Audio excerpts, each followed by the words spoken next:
trying to start the broadcast, but it's not starting. It says press *1 to start the broadcast for all attendees, and I keep doing that, but it's not working. Oh, come on.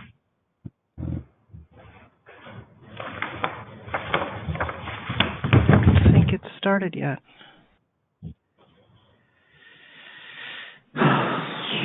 Why isn't it working?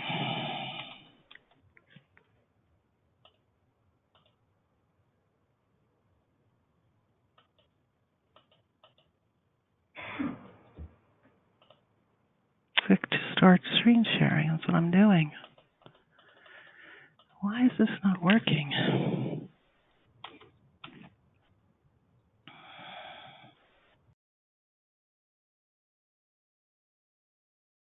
Okay, there we go. Good afternoon. Hello, everyone. This is Terry Goldberg. I'm the Executive Director of the Northeast Waste Management Officials Association, and I want to welcome you to the webinar this afternoon on effective education strategies for proper recycling.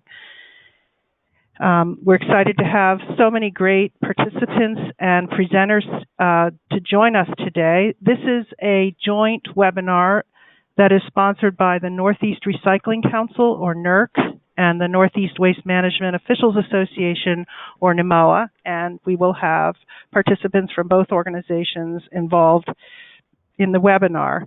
The origin of the idea for this webinar was a series of webinars we've been holding over the last 4 or 5 months that focus on ways of advancing proper recycling in the face of all of the upheaval in the recycling markets and the impacts of the China National Sword restrictions. There's more and more concern about how to improve residential participation in recycling programs in terms of ensuring that they recycle what they're supposed to be recycling and that they minimize contamination of the recycled streams. So today we're focusing on the importance of public education related to this, and we really have a great panel of presenters who are going to share their perspectives and experiences with us. Before I get into the presentations, I just want to urge all of you to use the chat feature box at the bottom of your screen or the question feature box to pose questions or comments as the presentations proceed. We will be monitoring. I will be monitoring those fields. Everybody should have a little control panel on one side or the other of your screen, and you can use the chat or the question feature. We will hold questions till the end because we have so many participants in this webinar this afternoon.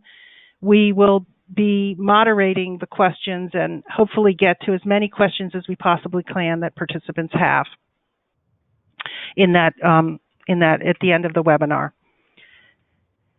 So our first presenters hail from a company called C&C. We have Cindy Jolicoeur. She is the General Manager of C&C East in Boston. Her background encompasses nearly 30 years of marketing, advertising, and communications on behalf of some of America's leading brands. But one assignment that she undertook with the US EPA's Energy Star program marked a turning point from her focus on, quote, selling stuff to, quote, doing good. So over the last 20 years, she has focused on strategic communications campaigns for clients supporting the public good. A true omni-channel marketer, Cindy enjoys diving deep into client challenges and devising new ways to connect the dots between people and ideas to drive behavior change. From initiatives to media partnerships, she is an expert at leveraging every touch point to engage brands with people and inspire action. Passionate about cause marketing and community service, Cindy can often be found running campaigns to help support the schools, library, and the arts in her small town.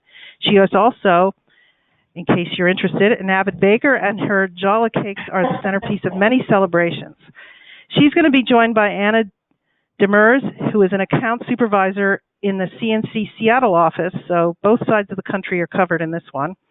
As a 9-year C&C veteran and a self-proclaimed people person, Anna loves talking to people and telling stories. From financial literacy to girl empowerment to recycling, the approach is the same. Talk to people, listen to their story, and find the gems that make them stand out. At CNC, Anna oversees the tactics and campaign details in order to develop and implement behavior change campaigns for social good issues. She stands out from the crowd and others, and thinks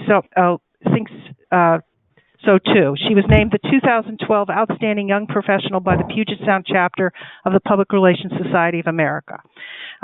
Before the next two presenters, I'll introduce them, but I'm going to give it over to Anna and Cindy, and they're going to take it away. Thank you, guys. Thanks, Terry.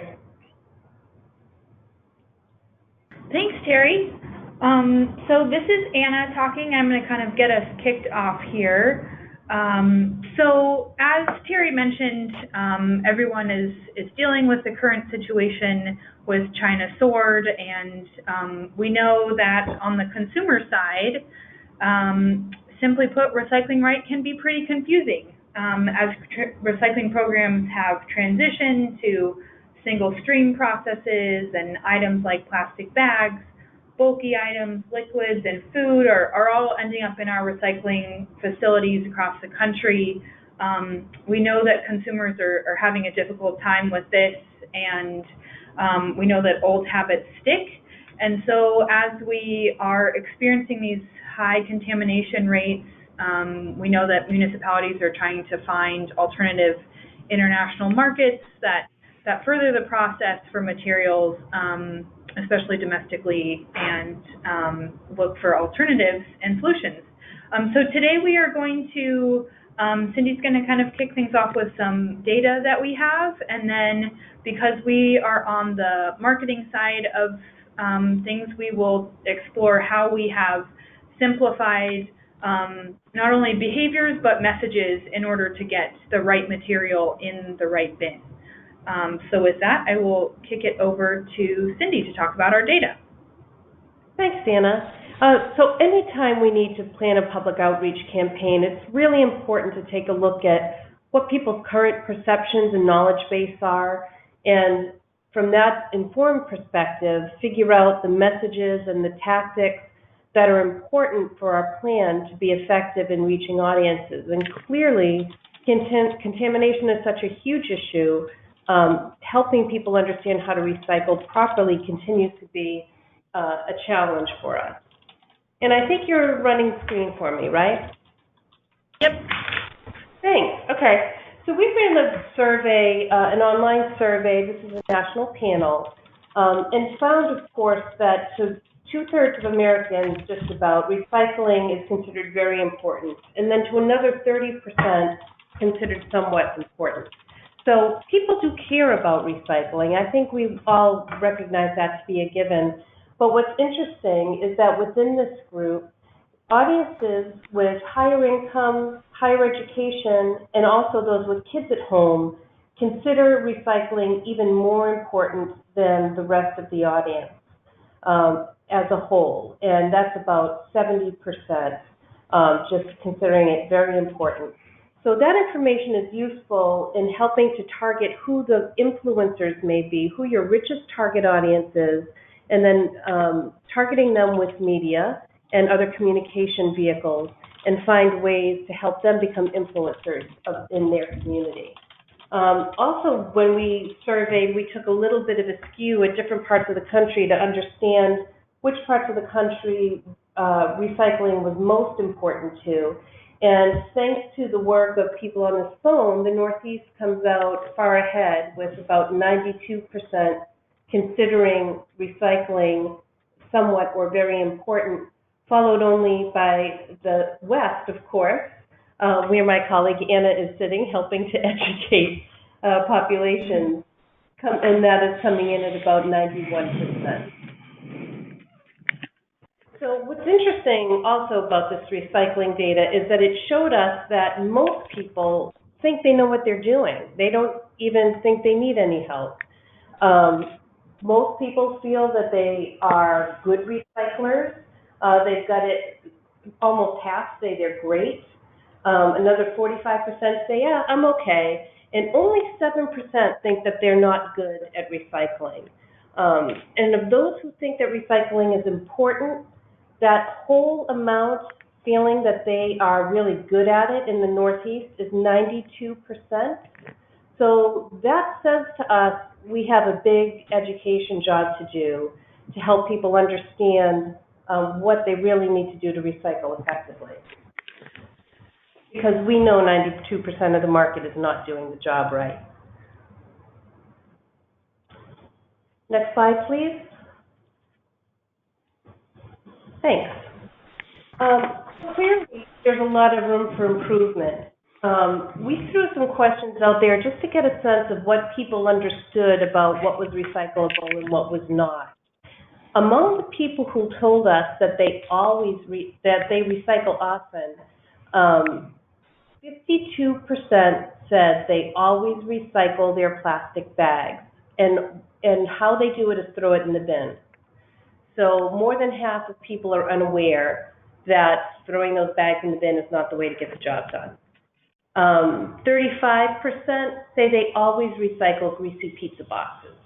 28% take out containers with food, fill in them, and 59% always recycle shredded paper.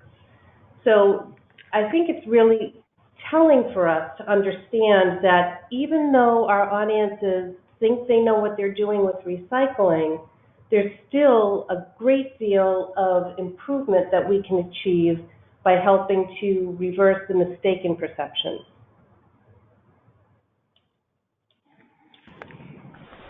And even the very best recyclers need help. So this is a chart where we only looked at people who said that recycling is very important to them and people who said that recycling is somewhat important to them. And even to these audiences whom this is a really important issue, they still don't know the proper way to get the job done. So where are they going for help? That's on the next slide. When in doubt, we ask them, if you don't know what to do with an item that's in your hand, what do you do with it? Do you throw it in the trash, or do you throw it in the recycle bin and let somebody else figure it out? Or do you look up what to do with it, or ask someone else? It was very interesting to us that nearly a third of people will look up what to do with their recycling. And this is a great piece of learning, because by looking for information on how to recycle, that tells us that we can target people online to help them understand where to go, what to do, and offer them resources to learn how to recycle things properly.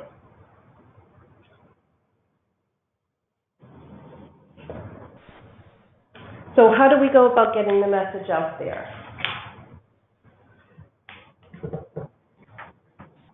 We looked at where people are looking to learn about where to recycle, and there was a recent survey from the food service packaging industry and another Harris poll that told us a little bit of data. So increasingly, people are looking to websites to find their information. More than half rely on their city, their county, or the recycling company's information. More than half rely on internet searches, just a Google search. And over a third say that they either seek out or they're provided with information from their local government. And yet, the Recycling Partnership published a study earlier this year that found that less than half of communities actually had recycling information on their city websites. So as a learning, understanding that that's where customers are going to go first, we need to make that information easy for them to access.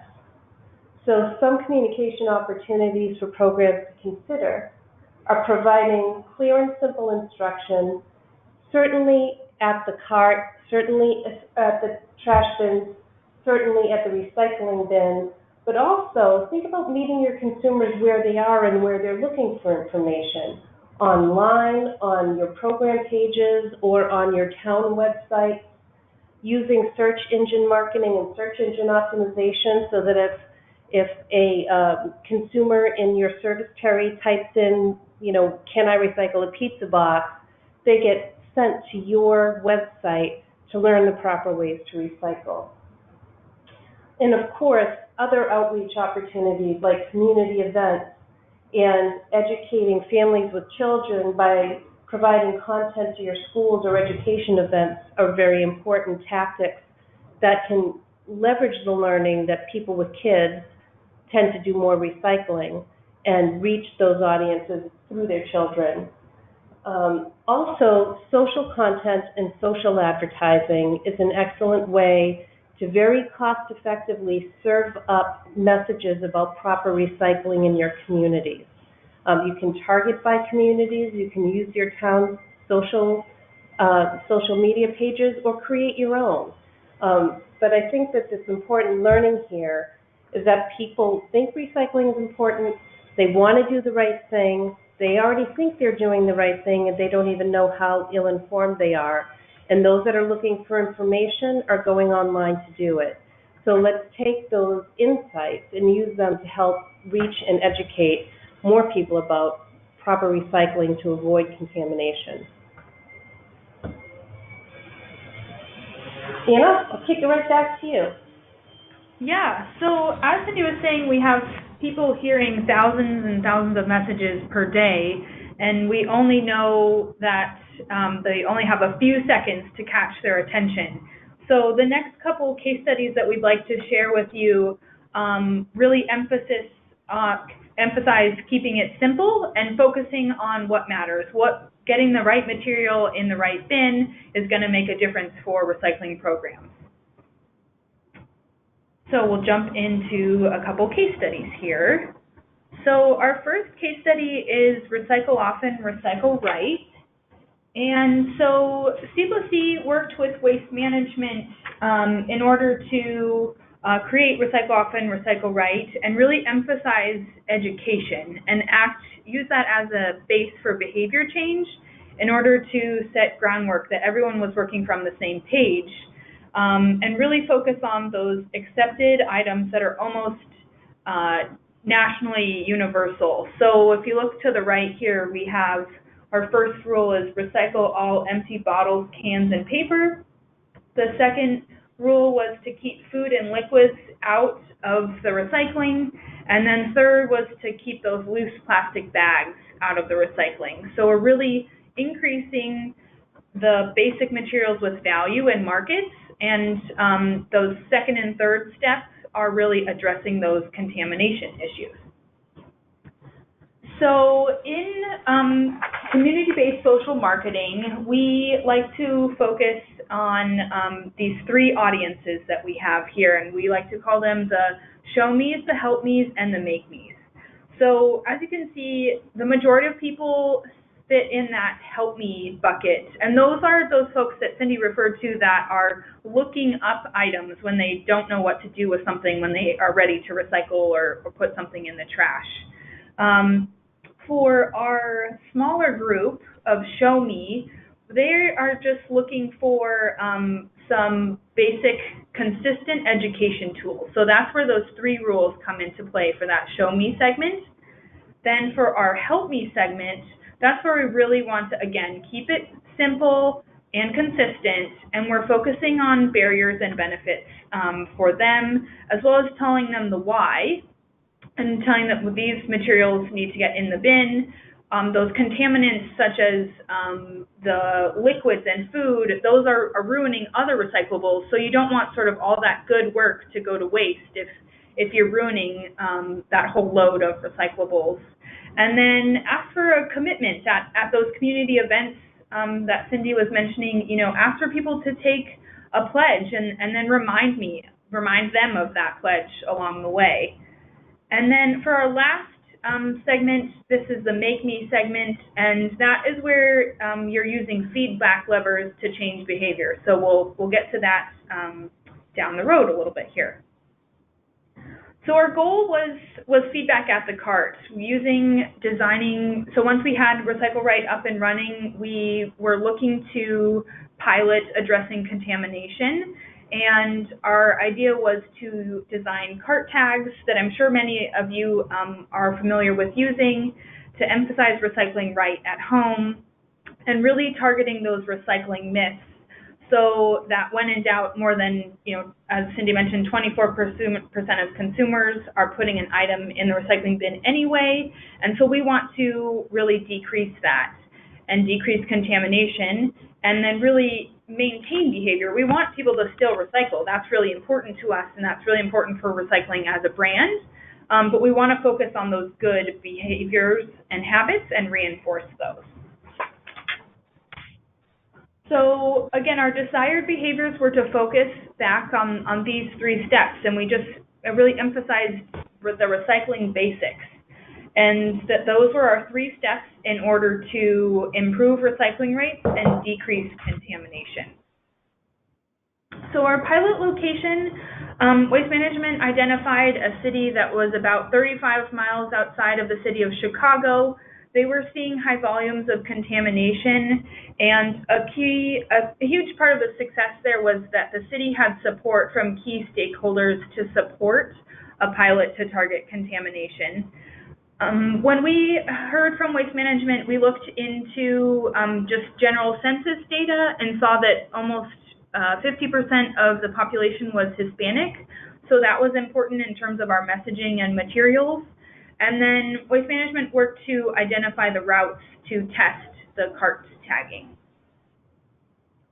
So our strategy that we had was to educate, tag, and then track to see how those were doing. We wanted to make sure that we were getting the education out in advance, letting people know of those 3 rules and educating that we were going to be coming through with the cart tags to let them know that was going to be happening. And then, of course, we wanted to see how we were doing.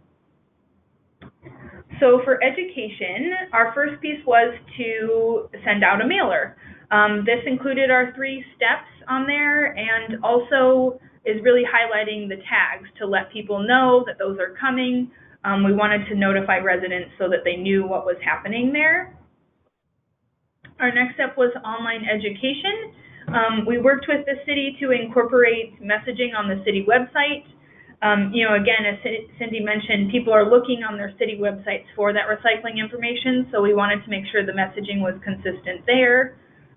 We also worked with Waste Management to create the Recycle Often, Recycle Right myths page, and that really has these interactive tiles where people can roll over the items that are on the page and kind of test their knowledge and see if something is recyclable or where the proper place where it should go.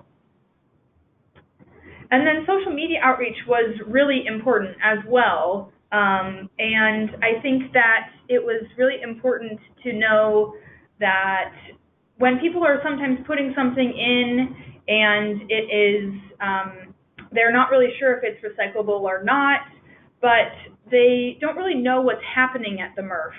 And so it was really important to show videos on social media to show them like what the MRF looks like, what was happening there.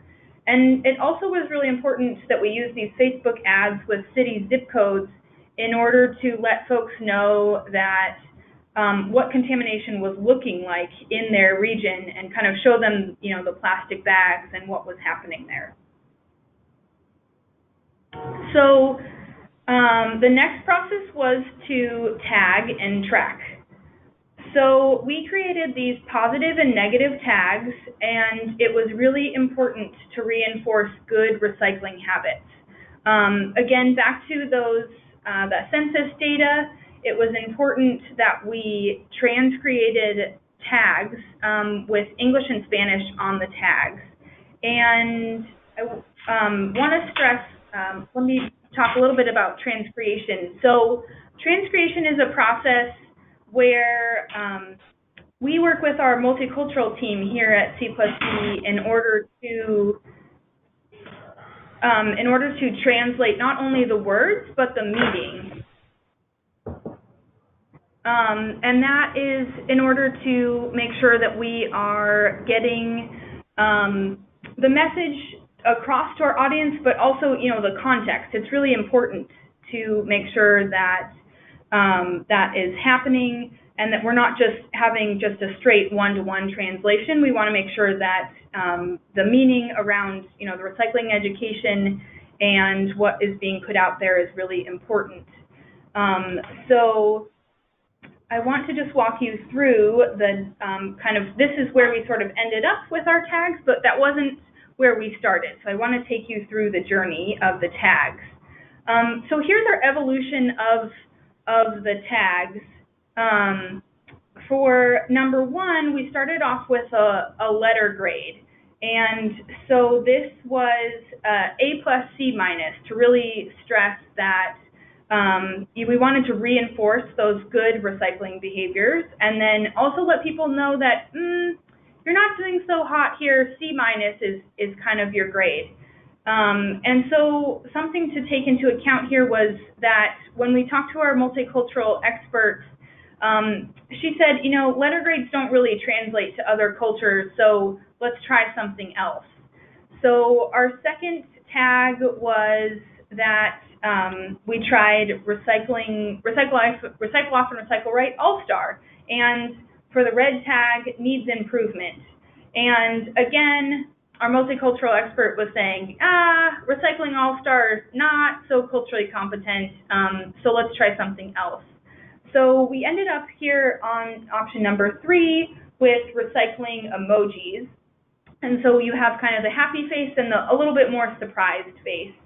And overall, it was also really important that we had good behavior and bad behavior tags in order to make sure that we kind of wanted to create a social norming process that was happening, so that people could see the good tags and the bad tags in their community.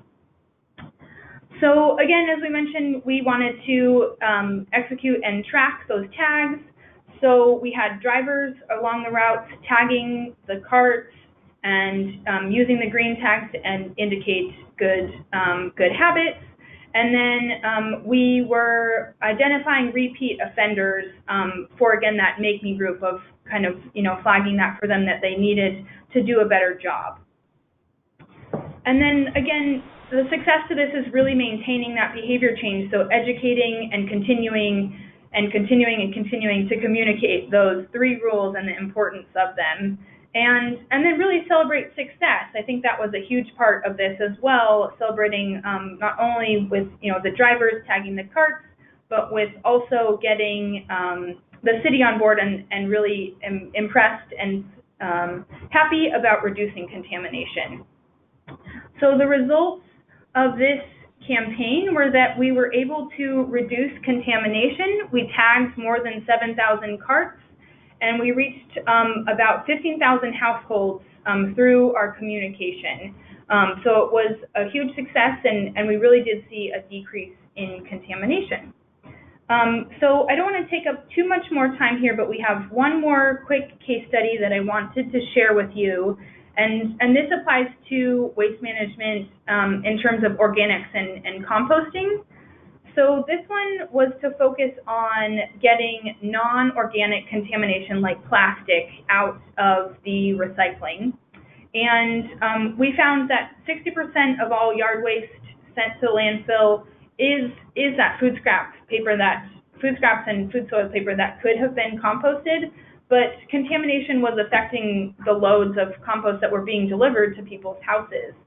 So one thing that we worked with Waste Management was on this campaign called Keep Compost Au Naturel, and it was this sort of bingo card that we created for people to take off stickers when they bring produce home, and customers were prompted to fill up their card with produce stickers and redeem it for a free bag of compost from Cedar Grove, is our local composting company out here in the Pacific Northwest. And this was a amazing campaign. People, like, the amount of work they had to do with this was a lot. They had to continually fill up a card and put stickers on it, and we had about 1,600 cards redeemed by the end of the year. And it was so successful that people were also continuing to print out their own bingo cards and continue to bring them in. As you can see in this picture, this woman has one full sheet there that she's holding, and then her kind of own DIY sheet that she has made in the other hand. So I just would want to stress that this was a great campaign. People loved participating. Our lesson learned was we were so impressed by the response rate that we would suggest kind of adding a while supplies last or kind of caveat on there in order to just kind of manage budgets and giveaways on that end, because we were really impressed with this response rate, and it was great to see everyone so enthused about addressing contamination in composting.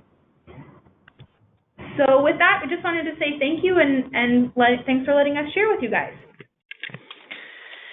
Thank you so much, Anna and Cindy. While I'm setting up the next presentation, I'm going to ask kind of a question that came up on our question field, see if you can help us with this. It said, we asked Cindy to repeat which part of the U.S. feels confident at recycling. I think the audio went out for a moment, so that was just a question. And the next one is, may we get the survey questions, responses, and reports from C+C? Sounds useful to inform my work. Sure, we'd be happy to share the data, and Terry, I'll be happy to send it to you after the fact. You can share it with the group as you see appropriate. So in terms of regionality of importance of recycling, was that the question, the importance question? 70% in the, I'm sorry? Go ahead, Cindy. Okay. It was 70% said very important in the Northeast, and 22% said somewhat important, so that gives you 92% in the Northeast. Okay, well, thank you so much. That was great. We're going to move on to the next presentation. Our next presenter is Tamara Staranchuck. She's a senior communications coordinator in the city of Toronto. She has a journalism degree from Ryerson University in Toronto and over 13 years of communications experience. She's been working for the city for the past 6 years, first in economic development and culture, and then with strategic communications, supporting parks, forestry, and recreation, and now solid waste management services. Prior to joining the Toronto Public Service, she held a number of diverse positions at organizations such as TV Guide Canada, a marketing publishing company, a nonprofit arts organization, and an RBC Royal Bank and HSBC Canada. And I really want to express my appreciation for her willingness to sort of step in at the last minute. You may have seen on the notice about the webinar a different name for this presentation, but we're really grateful to have Tamara join us this afternoon. And we particularly are interested in the city of Toronto because this may be a little known fact outside of Toronto, but there are something like over or close to 100 languages spoken in the city. So communication, particularly in a multicultural, multilingual setting, is particularly challenging in Toronto, and that's one of the things we hope to learn more about during the presentation this afternoon. So take it away. Thank you.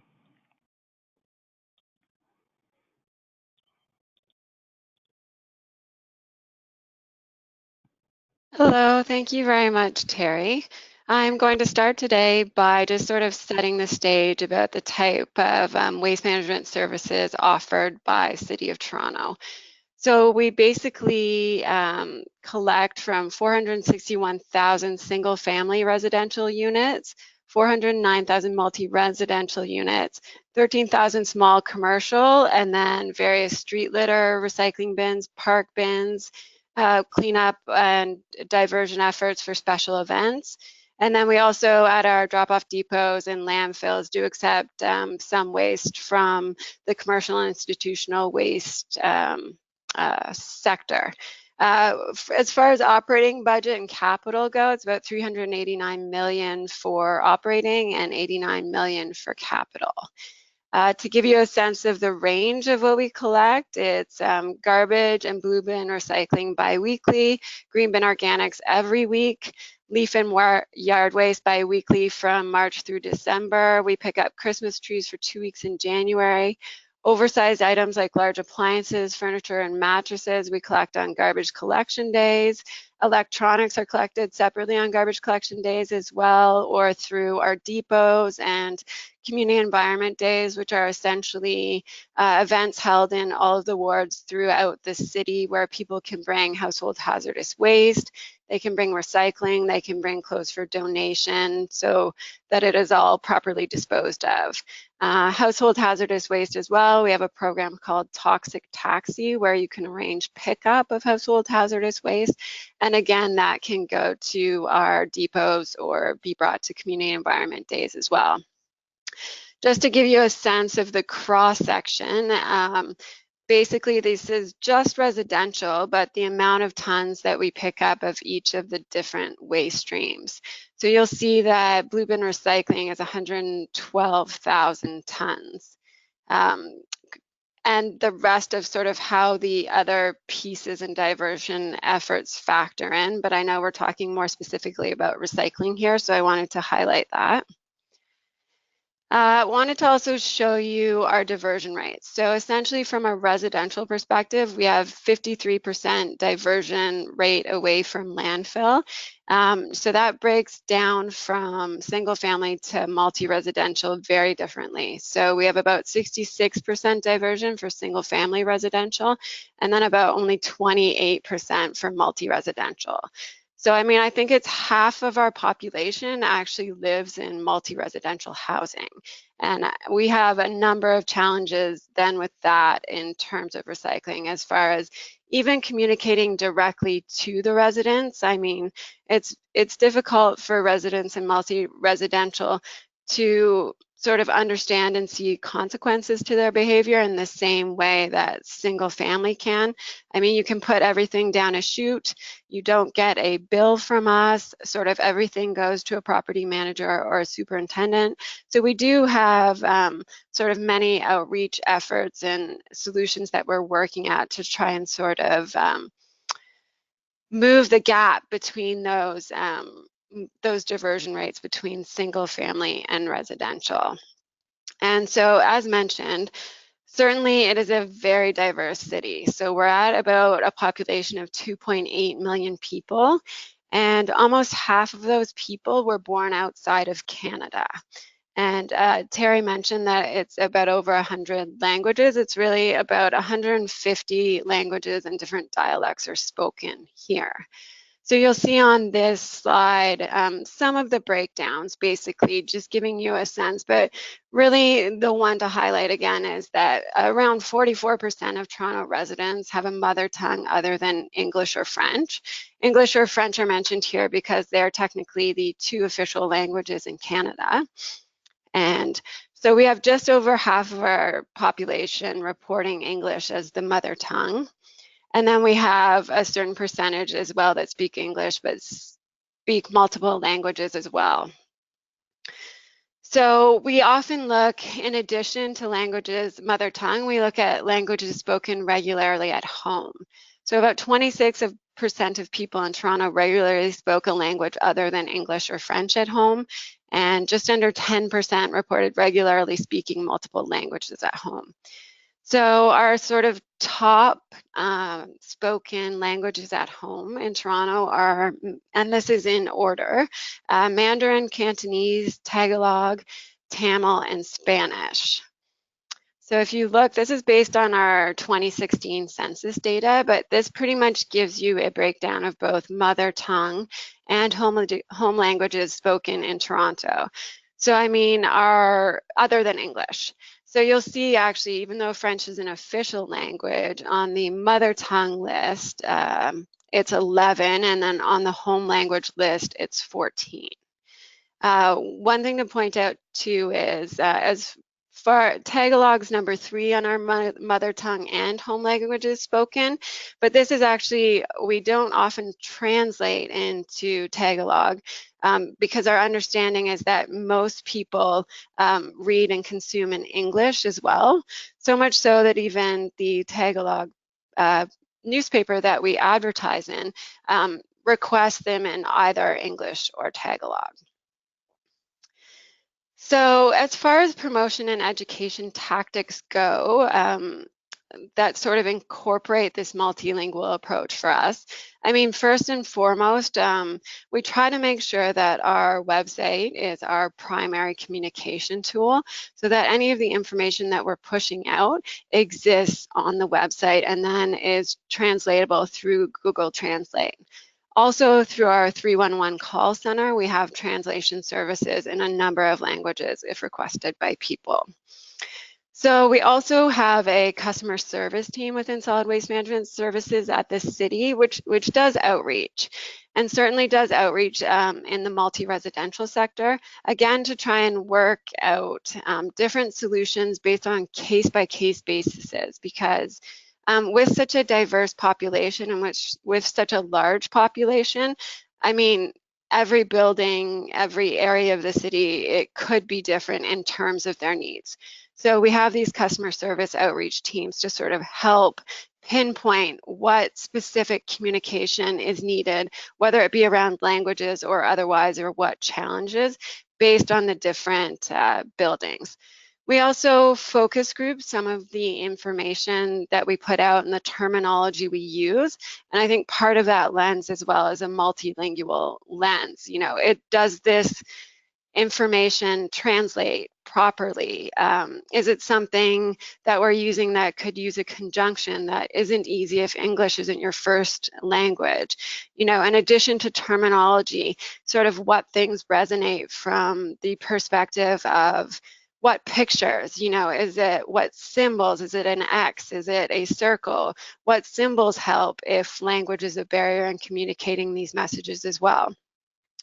We have something called a tenant engagement guide, which was created again for a multi-res superintendent or property manager that sort of helps them with avenues based on challenges to sort of get better engagement in the multi-res buildings. We also have a 3Rs ambassador volunteer program, which basically takes volunteers within these buildings who work as ambassadors for us within those buildings to help promote proper diversion and help really engage with residents. And this is really beneficial for us because I mean, they already have the context of the community, they're a member of that community, and so in some ways it's easier to get engagement through them, and they understand more the nuances of the demographics in their building, the nuances of the community, etc.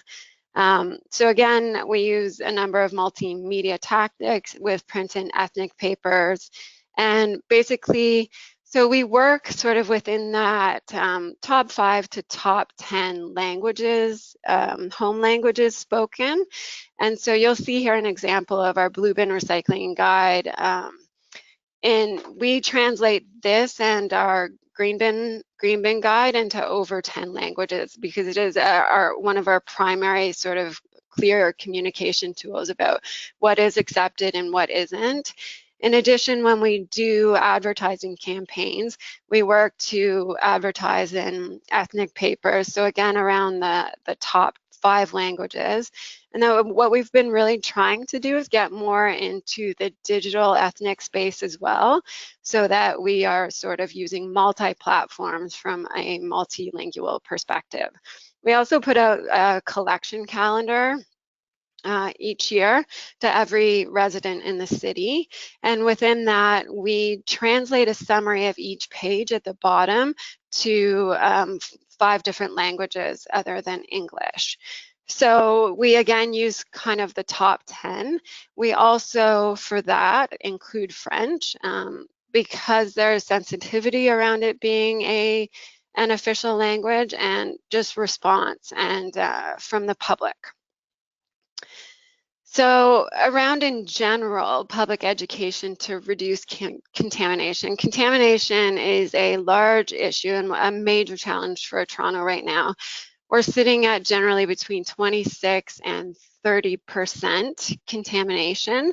So, I mean, our focus is on promoting proper sorting, correct disposal behaviors, and this is ongoing education that's updated when new blue bin materials are added or to target specific unwanted items that contaminate the recycling stream. So just to give you a cross-section of some of the things we do, with such a large population and such disparity when you're talking about age, demographics, etc., we are trying to put out our messages on multiple platforms all of the time. So as mentioned, we have the collection calendars, numerous posters, brochures, stickers, letters. We have a tool called the Waste Wizard, which is an online tool where somebody can simply just type in the item they're wondering about, and then it will give them the correct disposal procedure and bin for that. So that includes information on about 2,000 items. We also have outreach through customer service and waste diversion teams, community environment days, which I mentioned, and the 3R ambassador program, which I mentioned. In addition, media relations. So media relations is really important to us as well, because any type of earned media really helps us get that message out and helps bring the conversation to the forefront. This year, we've been really fortunate to be part of the national conversation that's going on right now about recycling in terms of the challenges with markets due to the China restrictions. Right now in Ontario, there is legislation that could come into effect that would move us or shift us towards partial producer responsibility to extended full producer responsibility that would then standardize the list of blue box items and programs across the province. So that ties into the conversation right now, as well as, you know, there's a plastics conversation, single-use plastics conversation right now that's also at the forefront. So all of these things kind of coming together that are linked. When we do have the opportunity to be part of the conversation and speak about them, we can sort of help the public understand the interrelation between these things, the cost implications between these things. So much so that, well, from a communications perspective, we work really hard to make sure we don't throw in a word like contamination and we explain what that means. It is a word that is now becoming a little bit more mainstream. So another tactic that we use is a letter to residents. So this is something we did as far as contamination goes. And I'll show you on another slide sort of what that looked like. But it was basically a letter sent to all single family residents and multi-residential units in the city. In addition to that, we'll send letters to multi-residential property owners and superintendents to inform them first and foremost that their residents are going to be getting these letters, but also about resources available from the city to help them. So one of the things within the tactics that we always try and do, because we recognize that it can be confusing, and certainly with multi-layered packaging and more packaging coming onto the market, it becomes increasingly confusing. For us, one of the issues is too, jurisdictionally, there are different rules across the province, across the country. So certainly we try and always focus on providing them information about the tools like our Waste Wizard, our website, that they can use as well. We also work to leverage social media as a platform as well, and it's been really interesting to see the evolution of some of the engagement where we try and just talk about some of the items that we can accept and we explain why. And it's so interesting, some of the conversations that have come out of that. For us, we did one on black plastic, that then a local kind of blog, online publication picked up the conversation, and then it sort of blew up on their social media, which then prompted the media interest in it. So again, you know, one tweet sort of started this broader conversation and allowed sort of that conversation to play out at a higher level, sort of within the media, with different vantage points than just the city's perspective where this conversation started. So here's an example of our Recycle Right campaign that we started last year.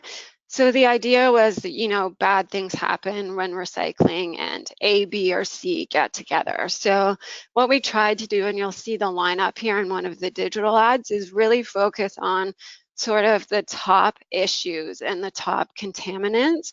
And so the videos are a little bit playful, and then they sort of lead to information that talks about, why these are an issue, whether it is, they cause sorting machines to be tangled at the recycling facility, or they increase our processing costs, or they could lead to workplace injuries at the facility.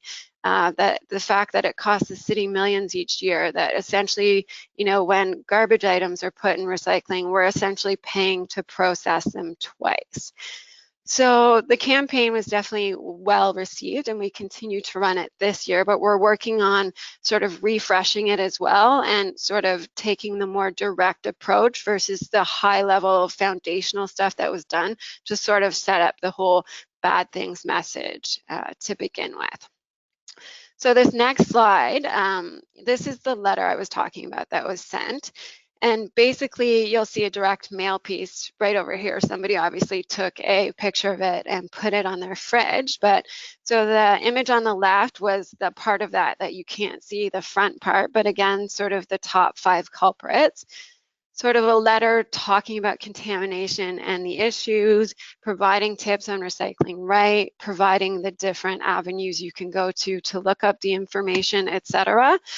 So this was really interesting. It prompted a significant amount of media, responses from residents, etc.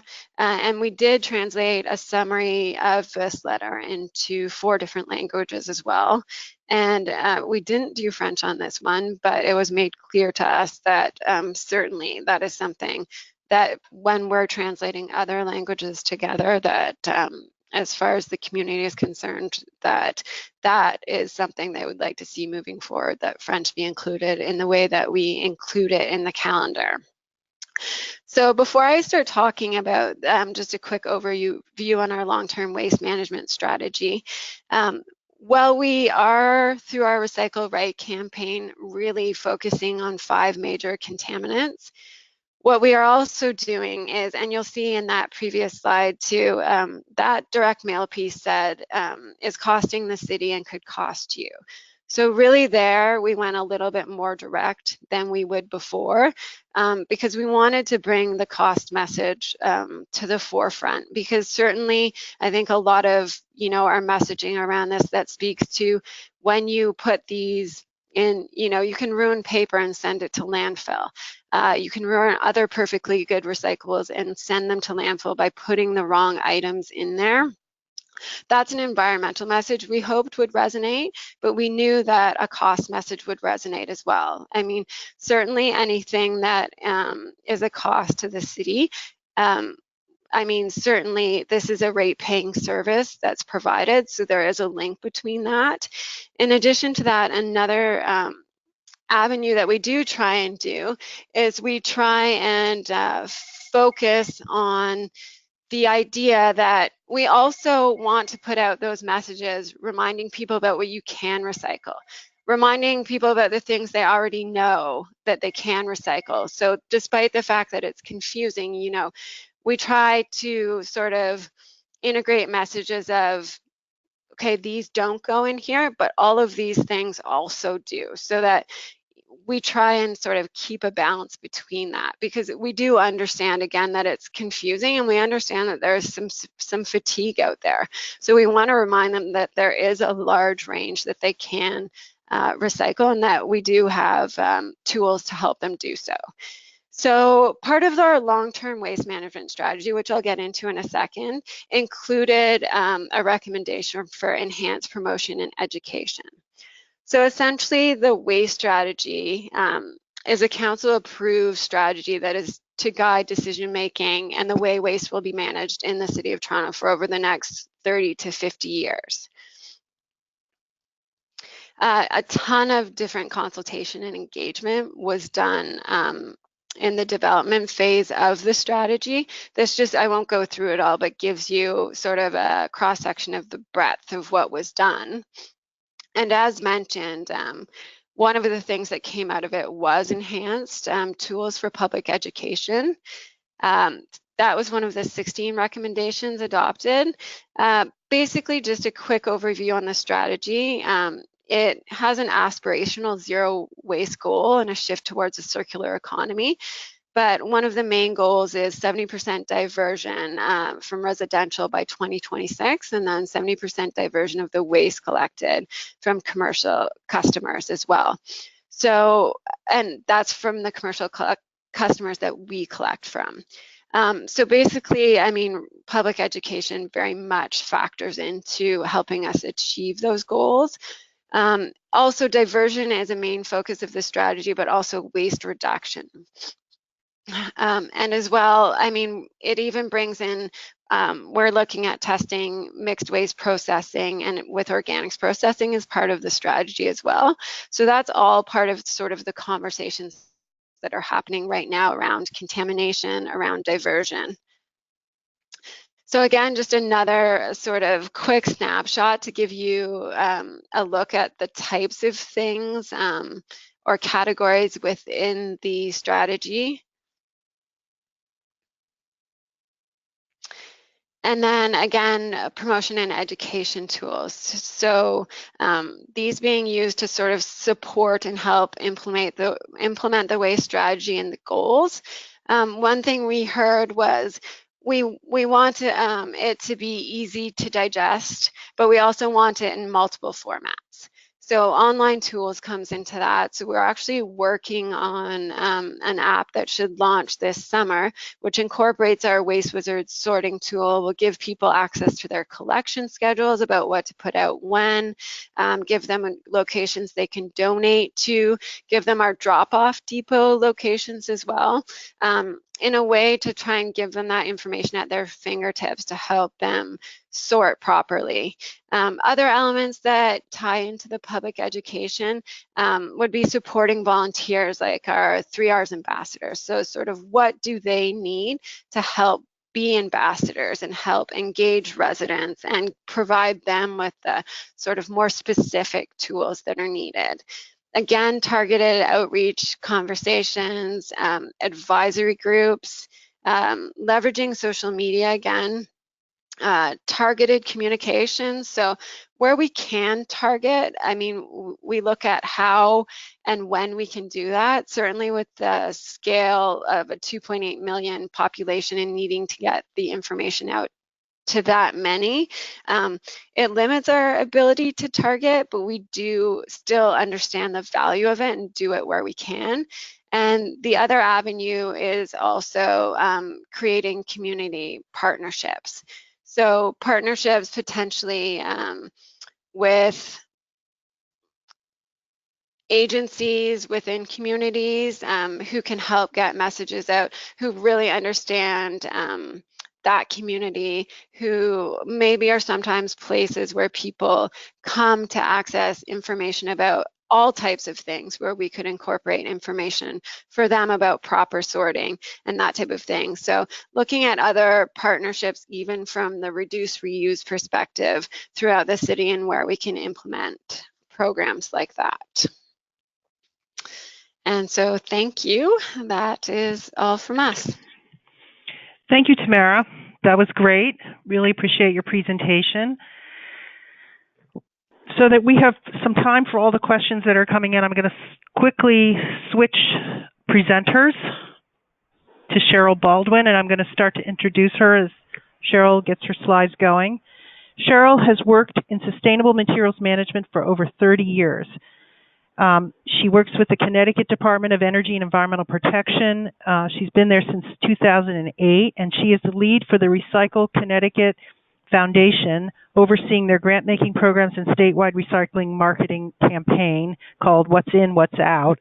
And she's facilitated the creation of a universal list in Connecticut for the campaign. She also coordinates the Connecticut RAP initiative, provides outreach and